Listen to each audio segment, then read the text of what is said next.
വാതുവയ്പ് കേസിൽ ഉൾപ്പെട്ട മലയാളി ക്രിക്കറ്റ് താരം ശ്രീശാന്തിന്റെ ആജീവനാന്ത വിലക്ക് സുപ്രീം കോടതി നീക്കി. BCCI ഏർപ്പെടുത്തിയ വിലക്കാണ് സുപ്രീം കോടതി ഇപ്പോൾ നീക്കിയത്. എന്നാൽ ശ്രീശാന്തിനെ വാതുവയ്പ് കേസിൽ കോടതി കുറ്റവിമുക്തനാക്കിയിട്ടില്ല.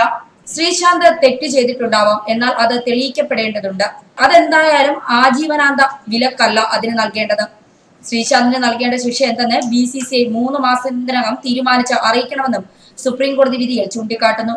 ക്രിമിനൽ കേസും മറ്റു നടപടികളും രണ്ടാണെന്നും രണ്ടിനെയും കൂട്ടിക്കെട്ടേണ്ടതില്ലെന്നും വിധി പ്രസ്താവനയിൽ ജസ്റ്റിസുമാരായ അശോക് ഭൂഷൺ, KM ജോസഫ് എന്നിവരടങ്ങിയ ബെഞ്ച് വ്യക്തമാക്കി.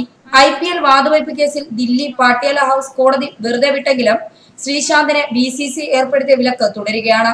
ഇത് ചോദ്യം ചെയ്ത് ശ്രീശാന്ത് നൽകിയ ഹർജി കേരള ഹൈക്കോടതി ഡിവിഷൻ ബെഞ്ച് തള്ളിയിരുന്നു.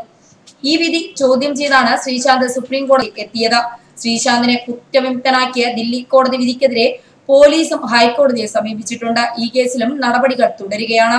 ആജീവനാന്ത വിലക്ക് എന്നത് ഭരണഘടനാ വിരുദ്ധമാണെന്നും അതൊരു പൗരനെന്ന നിലയിൽ തന്റെ അവകാശങ്ങൾക്ക് എതിരാണെന്നും കേസിന്റെ വാദത്തിനിടയിൽ ശ്രീശാന്ത് കോടതിയിൽ വാദിച്ചിരുന്നു.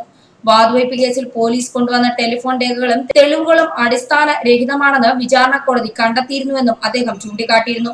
നേരത്തെ മുൻ ഇന്ത്യൻ ക്യാപ്റ്റൻ അസ്റുദ്ദീൻ വിലക്ക് ഏർപ്പെടുത്തിയെങ്കിലും അതുപോലും നിശ്ചിത കാലത്തേക്കായിരുന്നുവെന്നും വിലക്ക് മൂലം മറ്റ് അന്താരാഷ്ട്ര മത്സരങ്ങളിലും തനിക്കിപ്പോൾ പങ്കെടുക്കാൻ പറ്റുന്നില്ലെന്നും ശ്രീശാന്ത് കോടതിയിൽ പറഞ്ഞിരുന്നു. ന്യൂസ് ഡെസ്ക് മലയാളി വാർത്ത.